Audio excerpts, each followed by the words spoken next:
এমন একটি রেমেডি বানিয়ে দেখাবো যা চুলের মধ্যে ব্যবহার করলে কোঁচকানো বা বাঁকা চুল খুব সুন্দরভাবে সোজা হয়ে যাবে, চুল সিল্কি শাইনি এবং নতুন চুল গজাবে।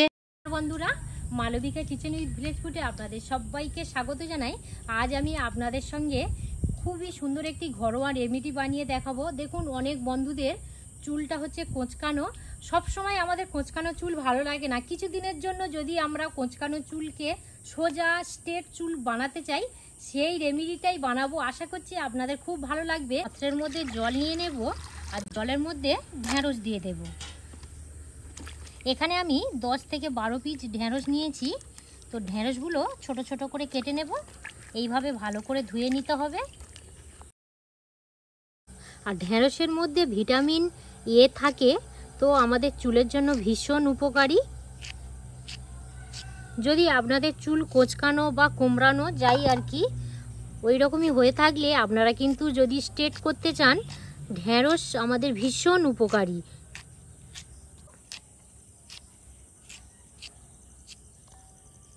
ঢেঁড়সগুলো এইরকমই সাইজ করে কেটে নিয়েছি। ঢেঁড়স দিয়ে কি বানাবে গো?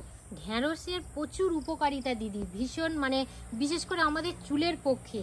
দেখবে কোঁচকানো বা কোমড়ানো চুল থাকলে তো ঢেঁড়স দিয়ে এর সঙ্গে আরও কিছু উপকরণ দেব, দিয়ে যদি আর কি ওই রেমেডিটা বানিয়ে ব্যবহার করি, কোঁচকানো বা কোমড়ানো চুল স্ট্রেট হবে। বা দেখবেন অনেক সময় আমাদের চুলটা একটু ড্রাই মতো হচ্ছে, খুব সুন্দর সিল্কি হবে, খুশকি দূর হবে এবং নতুন চুল গজাতে সাহায্য হবে। একটা কড়া বসিয়ে দেবো।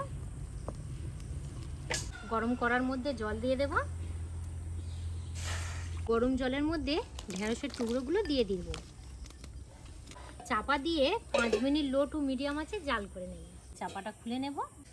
আর দেখবেন এই যে লিকুইডের কালারটা ঠিক এই রকমই আসবে। এবার আমি নামিয়ে নেব। এবারে ছাঁকুনির মধ্যে দিয়ে ছেঁকে নেব।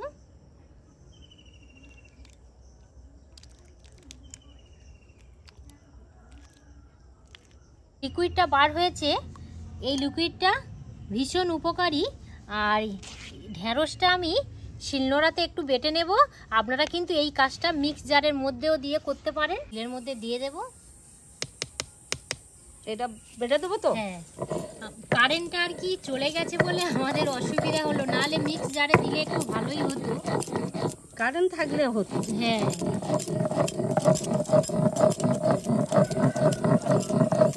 দেখো বাটাটা কত সুন্দর হচ্ছে। দেখো খুব সুন্দর হচ্ছে দিদি।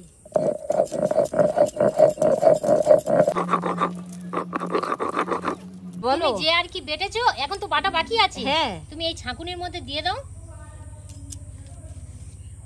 না। এবারে আমি চামচ দিয়ে এইভাবে করে নেব। এই যে ছিবড়ে ছিবড়ে যেগুলো দেখা পাচ্ছেন, খুব সুন্দরভাবে ছাঁকুনির মধ্যেই থাকবে।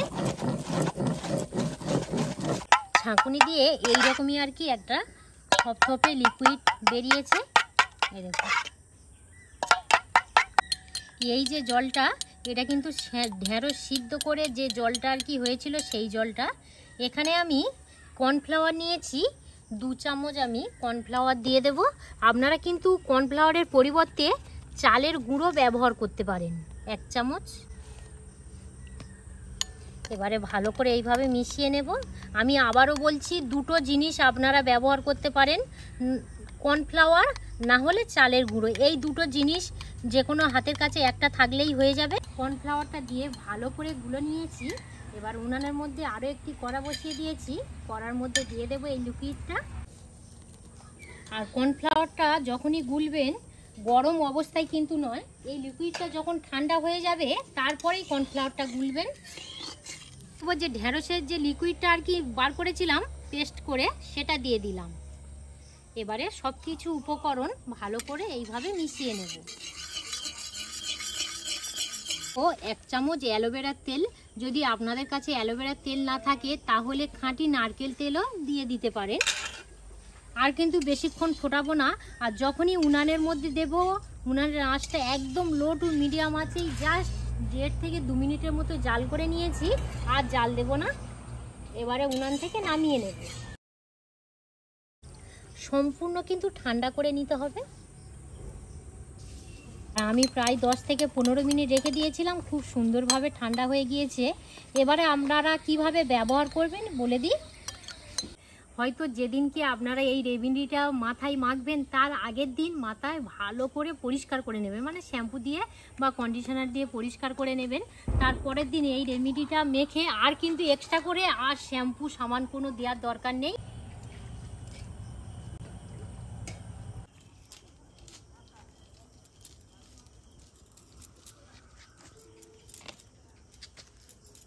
হ্যাঁ, প্রত্যেকটা জায়গায় এইভাবে দিয়ে একটু টেনে টেনে দেবে, দিয়ে যে চুলে দেওয়া হয়ে যাচ্ছে চুলটাকে একটু এপারে দিয়ে দেবে, যাতে প্রত্যেকটা চুলের প্রত্যেকটা জায়গায় আর কি এই রেমেডিটা যাতে ভালোভাবে গোড়ায়।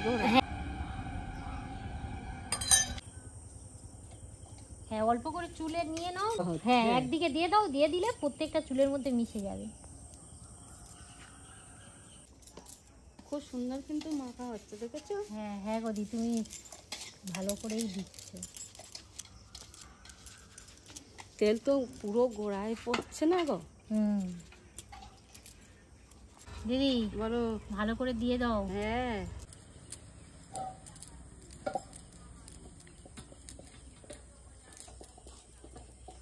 এবারে বলে রাখি, আপনারা ক ঘন্টা মাথায় রাখবেন? 5 থেকে 6 ঘন্টা রাখলেই হবে। তারপরে নর্মাল জল দিয়ে স্নান করে নেবেন। মঞ্জুদি আর কি মাথার মধ্যে লাগিয়ে দিয়েছে, 6 ঘন্টা রাখবো, তারপরে স্নান করে ফিরে আসছি। এবারে যেমন আমরা প্রত্যেকদিন স্নান করি তেমনই স্নান করে নেবো, কোনো শ্যাম্পু ট্যাম্পু ব্যবহার করব না।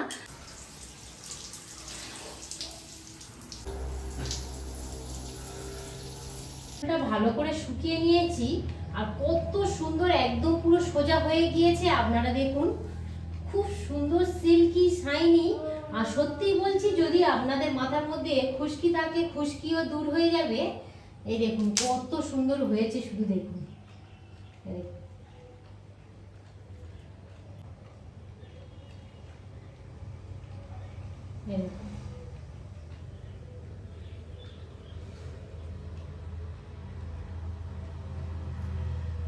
আপনারা এই ঘরোয়া রেমেডি একবার বানিয়ে ব্যবহার করবেন, সত্যি বলছি আপনারা খুবই উপকার পাবেন।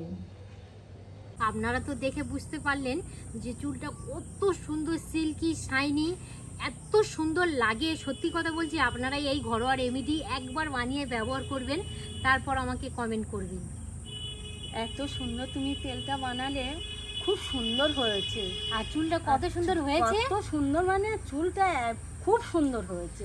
প্রত্যেকটা দিক থেকে যদি আপনারা আর কি জানতে চান, চুলটা স্ট্রেট হবে প্লাস নতুন চুল গজাবে, আর চুলের গোড়া কিন্তু খুবই মজবুত হবে, খুশকি দূর হয়ে যাবে।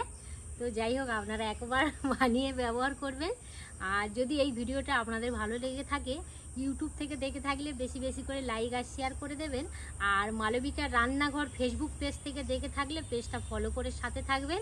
আপনারা সবাই সুস্থ থাকবেন, ভালো থাকবেন, সাবধানে থাকবেন। আরও একটি নতুন পর্ব খুব তাড়াতাড়ি দেখা হচ্ছে। ধন্যবাদ।